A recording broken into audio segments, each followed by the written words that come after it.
everybody? Dr. Rick dropping in on you. Hope that everybody is off to a great start for the week. Look, I'm going to do this real quick. So you know the routine. If you like it, click the like button, click the share button, subscribe. If you believe in the work we're doing at the Odyssey Project and the Black Voice, over the last 30 years at the Odyssey Project, over the last 10 years at the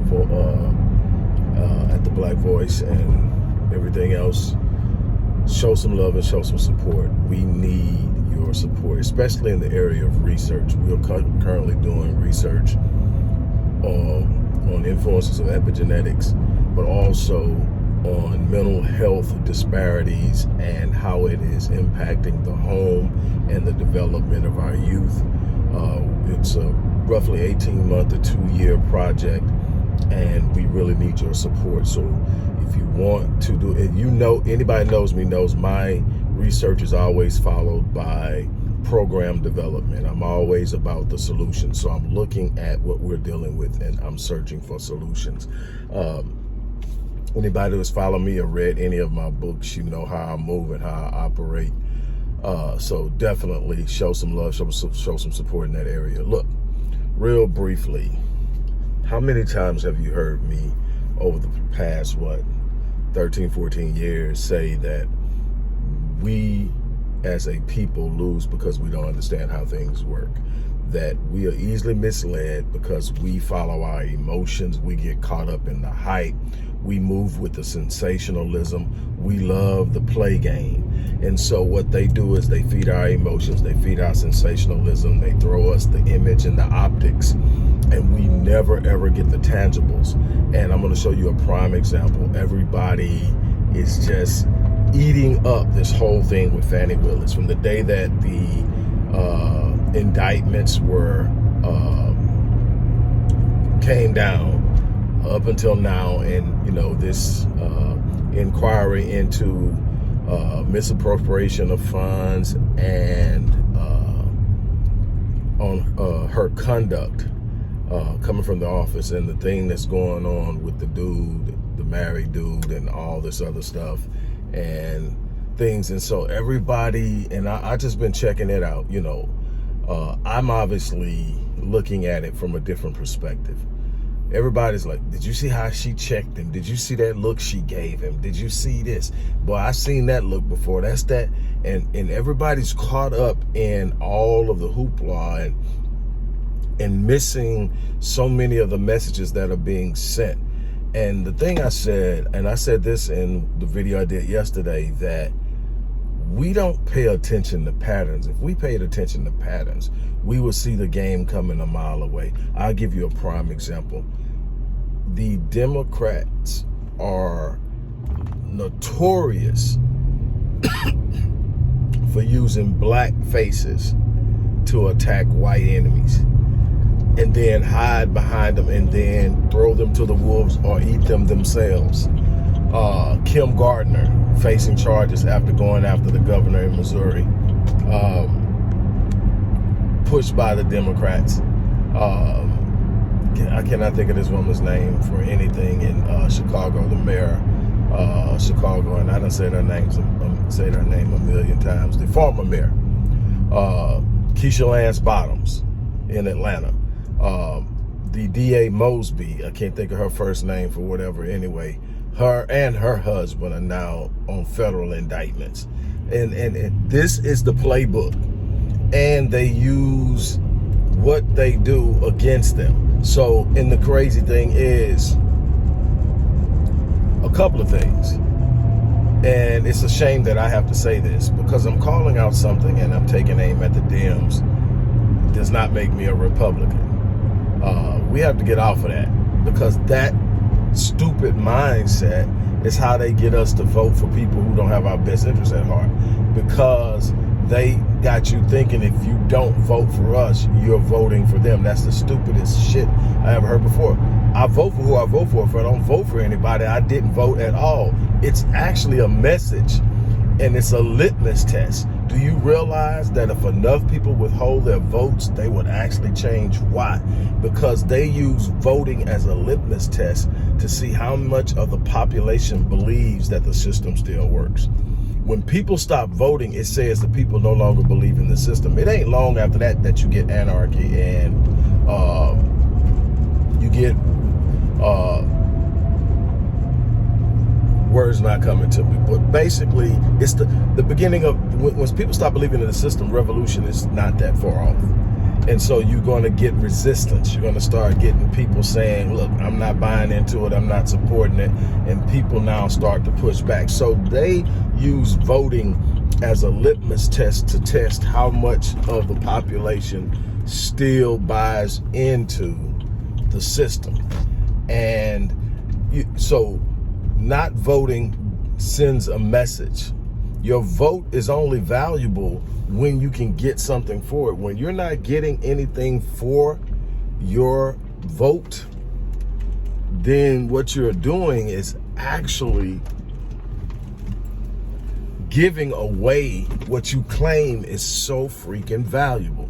It's amazing that it's hard to get people to see that, but I guess when you're sitting up and you're looking and you're seeing how many people don't understand basic finance, I guess it is difficult to get you to understand the importance of value. When you say something is of value, then you must get something of equal value in exchange for what you're giving for it, or you reduce the value of it. You don't go out and give $100 for a lollipop.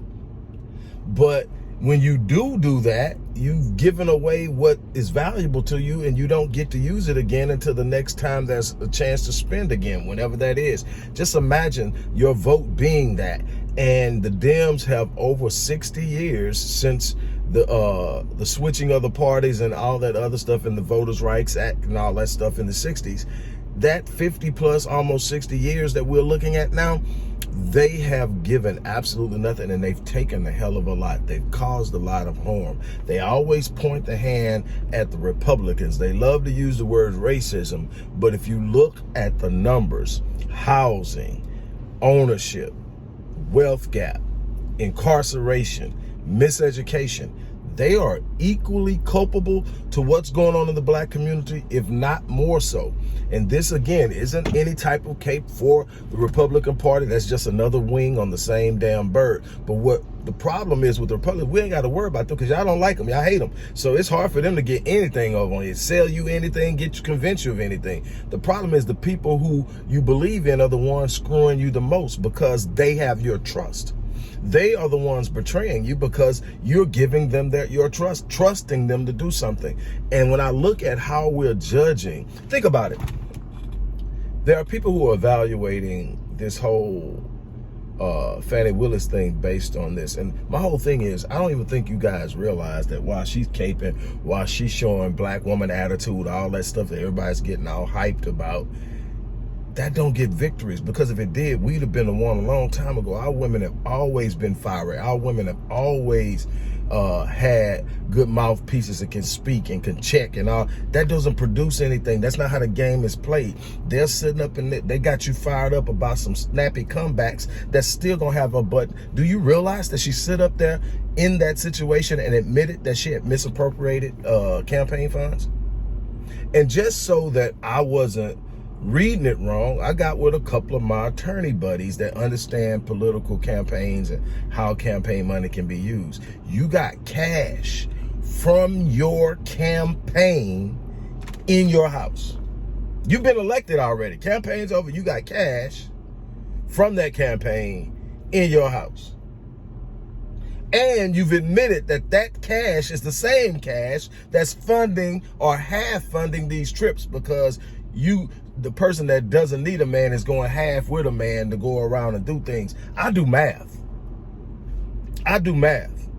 I'm all for my sisters. I love to see a woman stand up and go get her stuff. I love to see her do it the right way. I love to see her shine and get it all. I have no problem with that. My problem with the term strong black woman isn't the strength of a black woman. It's because normally it's applied to a woman that's doing far more than she should have to by herself, and she doesn't have the help that she should, and she's killing herself. That's why I hate the term, is because every time I hear it, it's always applied to somebody that's extending themselves way beyond what they should have to, because it shouldn't be all you out there by yourself doing what you have to do. It should be a collective come together. And I never see the term strong black woman applied to a black woman who is married. I don't see it. You know, and if I see it and I see that the man she has is a good man, that he's holding her down, that he's lifting her up, that he's promoting her and encouraging her and creating an environment for her, and she's showing him the affirmations and the love, and I see that strong black woman, I'm for that. And even if it's a single woman, but I see she has a support system around her where she can pick up the phone and call, and even when it's a need of a man, maybe my son is out of line, but I've got a set of brothers I can call that'll come over and get him in line. That, okay, I can call that. But if she dying and killing herself, working 3 jobs, going through all that, she's not superwoman. She's killing her freaking self, and she's getting hand claps, but hand claps ain't fixing the problem. That's my problem with that. So it ain't about the fact that she's getting praise. My whole thing is your attitude, black woman, ain't what makes you strong. Being able to come back and check a white man who's setting you up with the questions. And maybe it's just me. And I'm gonna be very careful because this is a public place and I'm addressing a black woman. And even though I'm a little frustrated with her and how she's allowing herself to be played, I'm gonna be very careful about how I address this. So let me reel that back in, because there'll be people who don't look like us who will look at this and take it and run with it. And I'm not gonna let something I use be used to tear her down. Now, what I said about her and the money in the bedroom, that's already out there. Anybody with a brain can count. Anybody with a brain can look. That's not what I'm talking about. I'm talking about some other stuff, and I really can't use it. I'll have that conversation in closed spaces with my own people, but there are a lot of things that are coming out that disappoint me about what's going on here, and at the core of it is snazziness, and all this isn't where your strength is. Your strength is in your ability to discern. Your strength is in your ability to use your mind, your heart, to push things that matter to you, to be a beacon of life, to bring life, to give life, not just biologically, but spiritually. And all the beauty of this. And I'm not saying nothing about who belongs in politics. This has nothing to do. If you want to, whatever you want to do, I'm not trying to stand for. What I'm talking about is know when you being fed a play and act one versus when there's something really there to cheer about. Now, the whole thing is, the reason she can do this and everybody's cheering her is because she took down the big bad white guy, Donald Trump. And that's a whole nother ball game. Ain't got time to get into all that. But she done took down Trump. And the idea is, you've been in this country as long as you've been in this country, and you've seen everything you've seen in this country, and you actually think that the power front, whatever you want to call it, the power structure in this country is going to let a black woman take down a white man who was once the president of the United States. No, they're going to do their grandstanding, they're going to do their play presentation, and then they're going to chew her up and spit her out and throw her to the side like they did Mosby, like they did Lance Bottoms, like they did Gardner, like they did, why I cannot think of this mayor's name in Chicago to save my life. But y'all know who I'm talking about. I'm gonna watch how I address my sisters, so I can't say anything, but y'all know what I'm talking about, that one. And you know, and they're gonna get Eric, what's his name, in St. Louis too, the dude. He's on borrowed time. He was gonna prosecute Darren Wilson for the killing of Mike Brown. never came up. Derek Bell, they gonna get him too. The thing is, this is what Stacey Abrams, this is what they do. They put you out there, they hype you up, they give you an agenda they want you to push, they make it seem good, they get behind it, and when they get all they can out of it, they toss you to the wolves. And here's why I want to make you understand. If you don't understand how things work, you'll be constantly taken advantage of. Here's the thing. Here's why they throw you to the wolves. Here's why they destroy the people that they bring up like that. It's because you know where the bodies are buried. So when they destroy you, when they take away your credibility, which is what's being done to Fani Willis right now, even if she doesn't come under charges, they're destroying her credibility. Because the lies have flipped up. It's obvious she's lying. If you go back and you pay attention and you review things she said in other previous statements, and you take things even in this one hearing, and you go back and look at what was said at one point and come back, it's not lining up. And somebody who's supposed to be in the field of law should know better, but that's what happened when you are in a district. People run for that office. You're elected to that office. And basically, the whole thing is, but now here's the thing, Fulton County. Now here's the thing. I think it's Fulton County. But here's the thing. This whole issue came up because they're accusing Donald Trump of being a part of a conspiracy to overthrow election results. And Donald Trump's claim was that there was some corruption going on in the county, and everything that has come out in checking for her is actually supporting corruption in the county. Now, if the person who is supposed to be monitoring and controlling corruption is corrupt, then you don't understand what they're doing. And all I'm trying to get you to understand is we got some other things that we can fight. We got some other things that we can cheer on. We got some other things that we can build. But it just blows my mind that they can get us with something as simple as a black woman doing what every black woman does if you get in on bad side.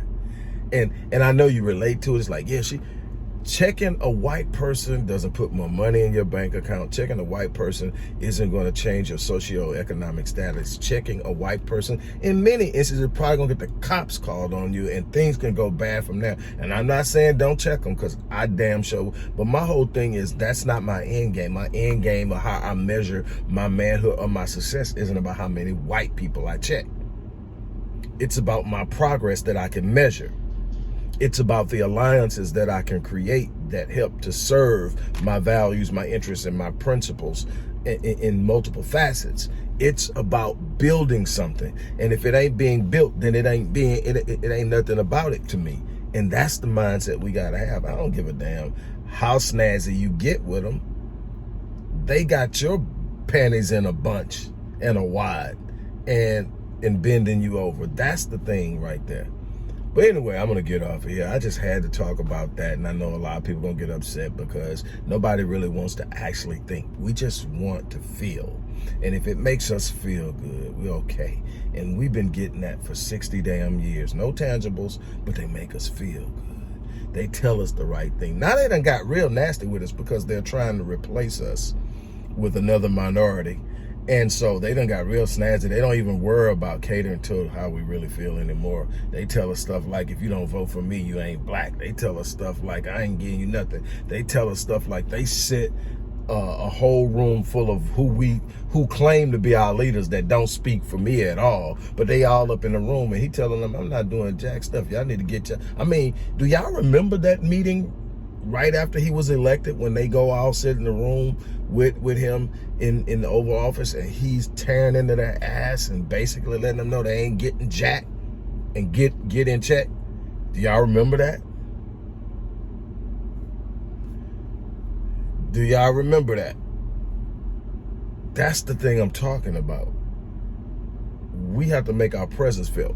Prime example, and then I'm done. They have a ruling or conviction, whatever it is, with Donald Trump in New York. Then they make a ruling that he cannot do business in New York for 3 years. Truckers for Trump decide New York is a no-fly zone. And in case you don't understand basic infrastructure and how shit works, when truckers shut down, everything shut down. You can get it, you can't get it from the rail yards. You can't get it from the port. You can't get it from the airport without truckers. And when truckers shut down and say, we ain't delivering nothing, we ain't picking up nothing, it's about to get bad. And if enough of them do it, it's a problem. And they done sit up and said it's a no-fly zone. Finna be a food shortage. It's going to be supplies in the grocery stores. It's going to be supplies in other places. It's going to be fuel shortages. And that's power. That's sitting up saying, I'm going to make my presence felt. They ain't tell nobody off. They ain't do no videos. They just sit up and say, okay, we won't serve you.